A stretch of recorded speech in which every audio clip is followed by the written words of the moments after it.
एक बड़ी खबर आपको बता दें, पोलैंड के डिप्टी विदेश मंत्री ने बहुत बड़ा दावा किया है। पोलैंड के डिप्टी विदेश मंत्री ने कहा कि मोदी ने पुतिन को परमाणु हमला करने से रोका। यूक्रेन युद्ध में परमाणु हमला रोका था। 2022 में पीएम मोदी ने बड़ी भूमिका निभाई थी। पीएम मोदी ने कहा था ये युद्ध का दौर नहीं है। तो पोलैंड के डिप्टी विदेश मंत्री व्लादिस्लाव तेओफिल बातोरशेवेस्की ने बड़ा बयान दिया है। उन्होंने कहा है कि साल 2022 के आखिर में प्रधानमंत्री नरेंद्र मोदी ने रूस के राष्ट्रपति व्लादिमीर पुतिन को यूक्रेन युद्ध में परमाणु हथियार इस्तेमाल करने से रोकने में अहम भूमिका निभाई थी। उन्होंने ये बात नई दिल्ली में भारत पोलैंड संयुक्त आर्थिक आयोग की बैठक के बाद प्रेस कॉन्फ्रेंस में कही।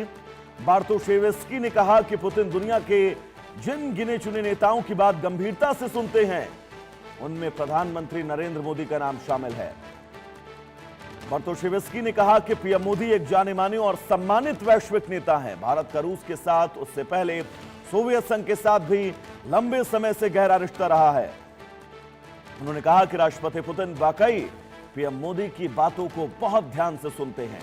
उन्होंने यह भी बताया कि पीएम ने साल 2022 के अंत में इस असर को साबित भी किया था जब उन्होंने पुतिन को यूक्रेन में टेक्निकल परमाणु हथियार इस्तेमाल करने से रोका था। यह बयान पीएम मोदी की यूक्रेन युद्ध को लेकर कूटनीतिक कोशिशों को फिर सुर्खियों में ले आया है। यह युद्ध अब अपने चौथे साल में है।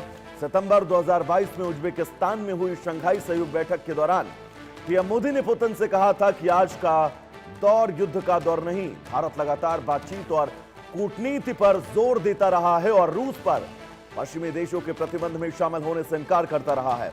तो पोलैंड के डिप्टी विदेश मंत्री का बहुत बड़ा बयान।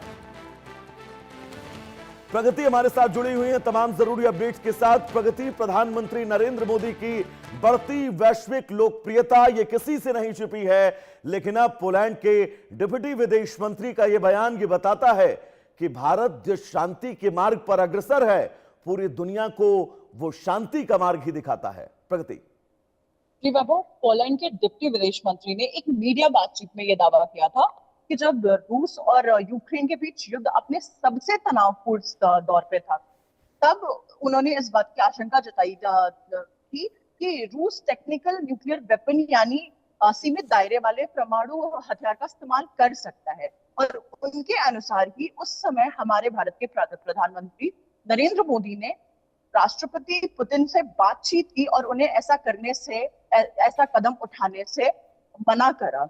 और पोलिश मंत्री का ये भी कहना है कि पुतिन मोदी की बातों को गंभीरता से सुनते हैं और भारत में तनाव कम करने में प्रभावशाली कूटनीति भी निभाते हैं। हालांकि यह ध्यान रखने की बहुत जरूरत है कि इस दावे की ना तो भारत सरकार ने आधिकारिक पुष्टि की है और ना ही रूस की ओर से इसकी पुष्टि की गई है। किसी अंतरराष्ट्रीय स्वतंत्र एजेंसी ने भी इसे कोई प्रामाणिकता नहीं दी है कि वास्तव में परमाणु हमला होने वाला था या उसमें हमारे प्रधानमंत्री मोदी जी का कोई हस्तक्षेप भी था।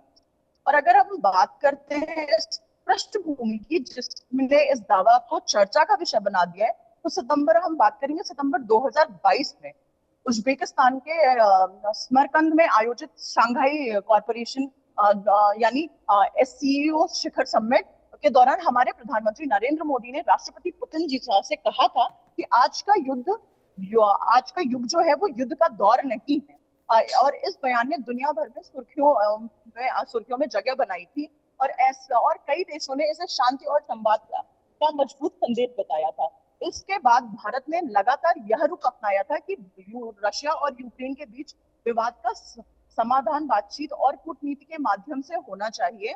भारत ने ऐसे कई मौकों पर दोनों देशों से संवाद बनाए रखने की अपील की थी और अपने संबंध दोनों पक्षों के साथ बनाए भी रखे थे। हालांकि यही वजह है कि कुछ अंतरराष्ट्रीय एक्सपर्ट्स एंड मिनिस्टर्स का ये मानना है कि भारत की कूटनीतिक स्थिति विशेष रही है रशिया और यूक्रेन हमलों में वॉर पे।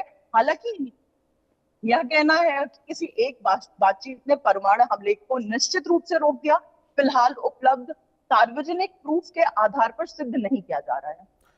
प्रगति, भारतीय दर्शन की अगर मैं आपसे बात करूं तो अयम निजा परोवेति गणना लघुचेत साम उदार चरिता नाम तो वसुधैव कुटुंबकम। और भारत इस भाव के साथ वैश्विक पटल पर लगातार आगे बढ़ रहा है और अब इस बयान के बाद यह समझा जा सकता है कि भारत जो शांति के संदेश को लेकर पूरे विश्व के समक्ष जाता है, भारत उस संदेश के साथ कितनी मजबूती और कितनी दृढ़ता के साथ खड़ा है। प्रगति जी वैभव, भारत लंबे समय से अपनी विदेश नीति में स्ट्रैटेजिक ऑटोनॉमी पर जोर देता रहा है। रशिया यूक्रेन युद्ध के दौरान भी भारत ने किसी भी एक पक्ष का खुलकर समर्थन करने के बजाय बातचीत, कूटनीतिक और शांतिपूर्ण समाधान की वकालत की।